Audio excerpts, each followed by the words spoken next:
샬롬 할렐루야. 히브리어 단어 묵상 38번째. 흑암 중의 보화. 네게 흑암 중의 보화와 은밀한 곳에 숨은 재물을 주어 네 이름을 부르는 자가 나 여호와 이스라엘의 하나님인 줄을 네가 알게 하리라. 이사야 45장 30절. 연구 구절 앞 구절인 이사야 45장 2절은 우리가 그분의 계획과 우리를 향한 부르심 안에서 여행할 때 하나님께서 우리를 위해 길을 밝혀주신다고 말한다. 그런 다음 3절에서 하나님은 어떻게 우리를 흑암 중의 보화와 은밀한 곳에 숨겨진 재물로 갖추게 하실 것인지 설명하신다. 은밀한 장소에 숨겨진 재물은 무엇일까? 이 구절들을 이해하기 위해 우리는 4가지 히브리어 용어를 조사할 필요가 있다. 처음 2개는 흑암 중의 보화이다.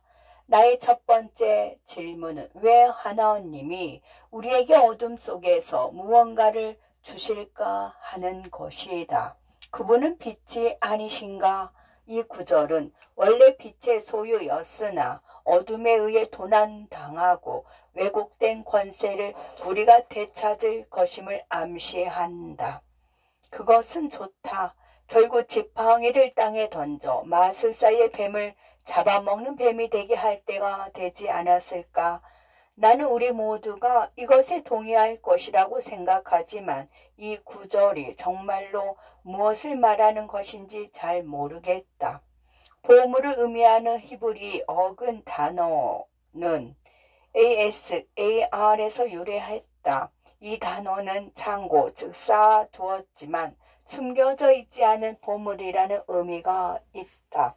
그러나 사실 보물은 여기에 사용하기에는 적절치 않은 단어다. 우리 문화에서 보물이라는 말을 들을 때 가장 먼저 떠오르는 것은 다이아몬드, 보석, 금화와 같은 금정적 가치가 있는 것들이기 때문이다. 여기에 언급된 보물은 지식의 보물이다. 이 문자들의 조합은 이 지식이 특히 하나님의 사랑과 능력에 관한 것임을 알려준다. 어둠을 의미하는 히브리어가 모호하거나 숨겨진 생각을 표현한다. 이사야는 여기서 그림을 그리고 있다. 그가 이 말씀을 선포할 때 백성의 죄악으로 말미암아 도라는 감춰져 있었지만 잃어버리지는 않았다. 그러나 요시야 통치 기간에 왕실기로 보관소 깊숙이 묻혀 있는 도라가 발견되었다. 나는 흑암 중의 보화가 하나님의 말씀 안에 저장된 하나님의 깊은 신비를 의미한다고 생각한다. 이 보물들은 지역 도서관에 숨겨져 있는 책처럼 숨겨져 있는 것이 아니다. 책들은 당신이 원할 때 언제든지 꺼내볼 수 있도록 거기에 있다. 컴퓨터를 통해 위치를 확인하고 조금만 검색해도 찾을 수 있다. 도서관에 들어가 토라와 탈무드에 관한 작품이 포함된 섹션을 즉시 찾을 수 있다.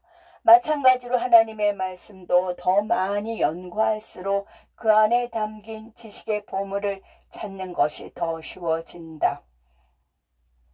다음으로 살펴볼 히브리어 2 단어는 비밀 장소에 숨겨진 재물로 번역된다.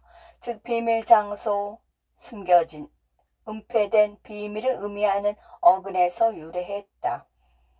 이 어근 앞에 전치사 프롬이 붙어 감춰진, 은폐된, 보호받는 곳에 숨겨진 지식의 보물을 표현하는 데 사용된다.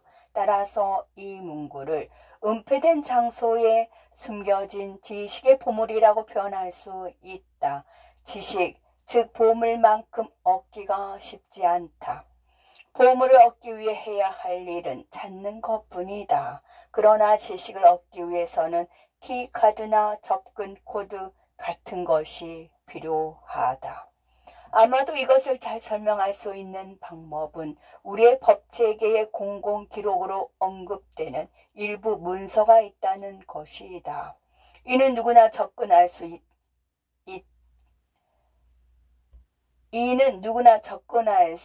있다. 하지만 기밀 사항으로 분리된 기록에 접근하려면 일정 수준의 보완 허가가 필요하다. 허락을 받으려면 문서의 필요성과 문서를 볼 수 있는 자격이 있음을 입증해야 한다. 일반적으로 신뢰가 있어야 한다.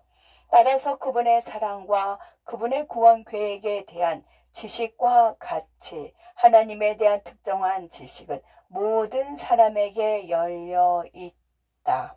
그리고 감춰진 지식, 즉 은밀한 곳에 감춰진 보물이 있다. 이 지식을 얻으려면 다윗처럼 하나님의 마음속으로 들어가야 한다. 우리는 하나님의 마음을 이해할 때에만 그분의 은밀한 곳에 숨겨진 부유함에 접근할 수 있다. 기억할 중요한 점은 지식에는 두 가지 수준이 있다는 것이다. 많은 그리스도인이 쌓여있는 보물에 만족하지만 하나님의 은밀한 곳에 감춰진 풍성함을 위해 기꺼이 하나님의 신뢰를 얻고 그분의 마음을 구하고 알기를 원하는 사람은 없다. 사랑하는 독자들에게 도전한다. 하나님의 보물을 찾는 것만으로 만족하는가? 아니면 그분의 비밀한 지식을 갈망하는가? 하나님의 보물을 얻기 위해서는 구하면 된다. 그러나 하나님의 숨겨진 비밀에 접근하기 위해서는 그분의 마음을 알아야 한다. 네가 흑암 중에 보화와 은밀한 곳에 숨은 재물을 주어 네 이름을 부르는 자가 나 여호와와 이스라엘의 하나님인 줄을 네가 알게 하리라. 이사야 45장 30절 말씀. 아멘.